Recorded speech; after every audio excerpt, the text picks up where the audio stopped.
Welcome back to the Allgoods, Vietnam through the eyes of love. I'm Elisa Allgood. It's October 13th, 1971, a Wednesday morning in San Antonio, Texas. My mom, Sarah, is 6 months pregnant and wide awake before sunrise. She's restless, missing my dad, and she does what she does often when she can't sleep. She writes. My dad, Dick, he's in Vietnam. He's grounded on alert duty. He's eating her cookies, and he's waiting for the mail. Their days couldn't be more different, yet somehow they're perfectly in sync. This is the rhythm of their love. Two worlds connected by paper and time zones, letters that crossed oceans to say, I'm still here. I still love you. I'm waiting for you, little chickadee. Let's start with Sarah's morning letter. 13 October, 1971. Wednesday morning. Good morning, love. I'm awake early for a change and wanted to write a good morning love note to my hubby. I've been awake most of the night. I couldn't seem to sleep. I just thought of my love, grooved, and missed you. I love you so very much. I don't believe you'll ever know just how much you mean to me. I could never put it into words. You are my precious chickie. I'm not going over to Colonel Stewart's. I feel like staying home, and I called her and explained. I'll probably go back to CP after Joe gets here. Love me as I love you. I'm yours. I love you with all of my heart and soul forever and always. Sarah. P.S. Did you ever find Bill Mathers and get your surprise? Those early morning letters were rare, but they're like little bursts of restlessness and devotion that slipped out before the sun came up. But that evening, the tone shifts. She's surrounded by friends. The World Series is on TV, and the whole letter hums with that mix of longing and life that defined her time in San Antonio. Pregnant with me, homesick, and still finding moments of laughter. Here's the next letter just as she wrote it. 13 October, Wednesday afternoon. My love. Hi again. This is your good night love letter. I love you, little chickie. I got 2 precious letters again today. It scares me to get 2 every day, because bigger than hell tomorrow or the next day or so, I'm afraid I won't get any. I love every word you write. I'll tell you one thing. I'm glad the Taurus comes out in the helicopter check. I don't want my love and pop of our baby taking any unnecessary chances. You did good, little chickie. About the leave, darling. I don't want you to try and wait until later, if there's the slightest chance you could lose it. I want you home those 2 weeks, even if we have to go 4 months again before we're finally together. We made it 5 months, and I know we can damn sure make the last 4. Just think, afterwards, we won't have to be separated again. Knowing this, the Air Force or no one else, they cannot rain on our parade, especially when we're marching downhill. Right, love?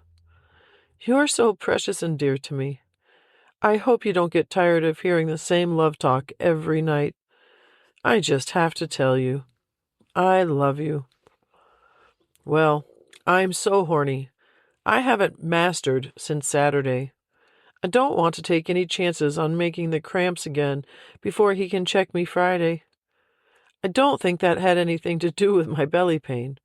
You never know. I do feel fine.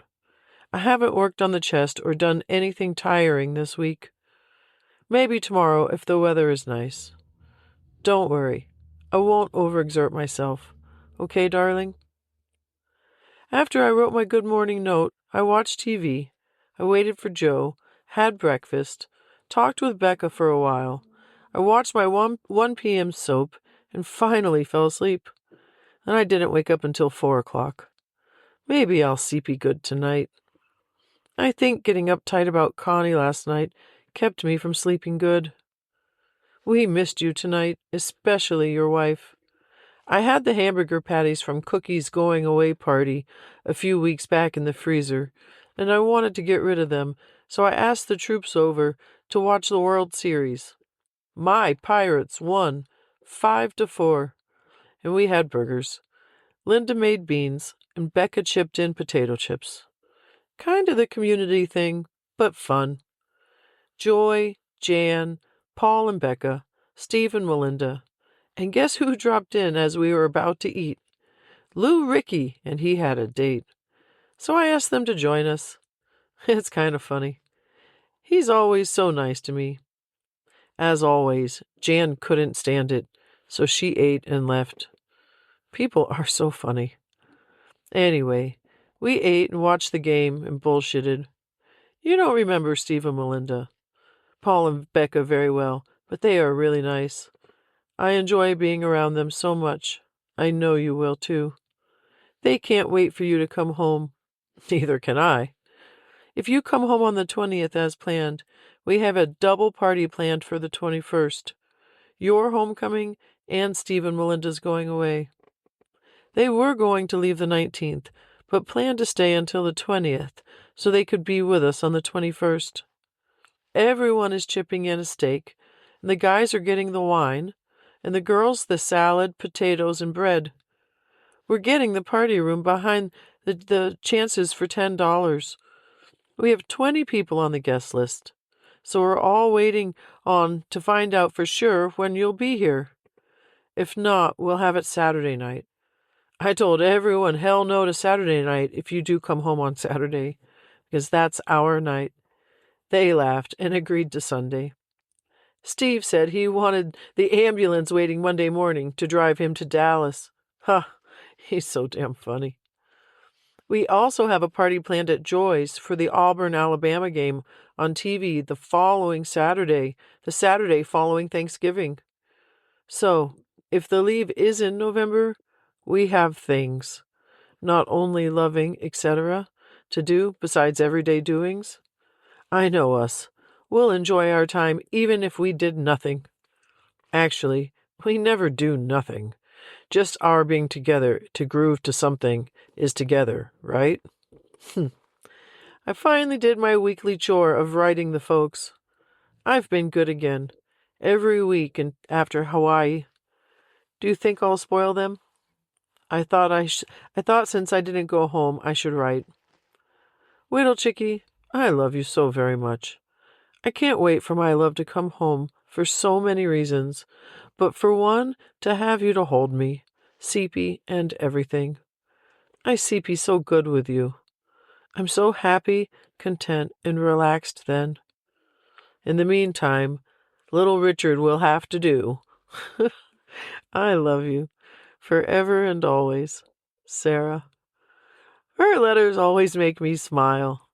That mix of humor and heart, that way she could be blunt and tender all at once. She was 6 months pregnant, with me, hosting World Series parties, still joking about little Richard. She was still managing to sound completely in love, because she was completely in love. And while she was surrounded by friends in San Antonio, my dad was on the other side of the world. Just a quiet night, no flying, but him and her cookies. Here's my dad's letter, exactly as he wrote it, 13 October, 1971. My dearest pretty girl, I love you. You are the most precious wife and lover in the world. Here I am, eating my wife's delicious cookies and writing a love letter. Not many guys are that lucky. I fixed the cookies from the popcorn to an airtight can today. Lo and behold, I found my sending and splicing tape. I thank you, Sarah Jane. Somehow, I thought there were just cookies in the box. Boy, was I surprised. I love you so much. You are my little chickadee.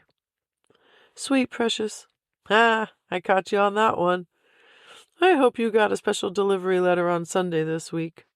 I also hope you didn't confuse you with all the money talk. I have been on alert all day. No flying. I made some spaghetti for supper. I will be off Thursday and Friday. Then Ken and I will start working every other day while Pi is on leave. He goes to Saigon Friday afternoon and leaves on Pan Am 7:47 Saturday morning. Baby, I love you so much. You are so precious. I should get a bunch of letters tomorrow. It's been a dry run for the last 2 days. I can wait, because it's nice to have 2 or 3 at the same time. I sure hope your mail stays good. I love for you to get my letters daily. Oops, I just ran out of paper. But you remember, you said I could write on toilet paper if necessary. Ha ha. I'll get some tomorrow. How are your folks? Have they gotten to their new home? Let me know if you get a new address for them. I haven't written in some time. For that matter, I have been worse about writing my folks. I will write them tomorrow, too. I love writing my love, but others just don't mean quite as much. I love you the most. Ha, as if you didn't know. You should be getting close to another doctor appointment. I bet you'll hatch the prettiest, healthiest baby in the entire history of Wilford Hall Hospital. You want to bet? If our baby turns out to be a she, she'll be the sauciest too, just like her mother. You are my pretty girl. I wish you had let me see the pictures of you in Hawaii. You just don't like pictures of yourself. I do. I am sending the pictures of me backed in this letter. You should use ballpoint to write on the back of pictures. A little hubby lecture for you. I love you so much, Sarah Jane. Baby, take good care of you, plus our little one. Sleep well, and always know that you are in my every thought. I am yours forever. Hugs plus kisses forever. Love, Dick. Boy. What I love about this day is how ordinary it was, and how much life existed inside of that ordinary. She's writing from San Antonio.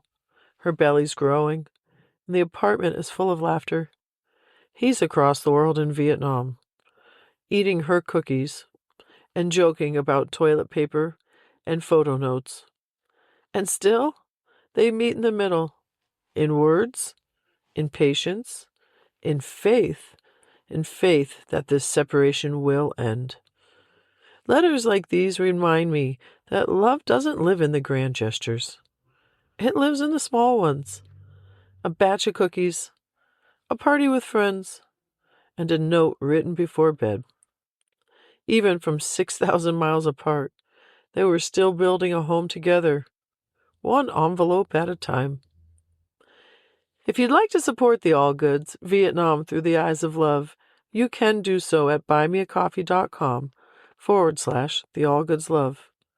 Please remember to follow or subscribe wherever you listen. And thank you for keeping their story and their love alive. It means the world to have these letters and to share them with you. Thank you for listening and for walking this journey with me.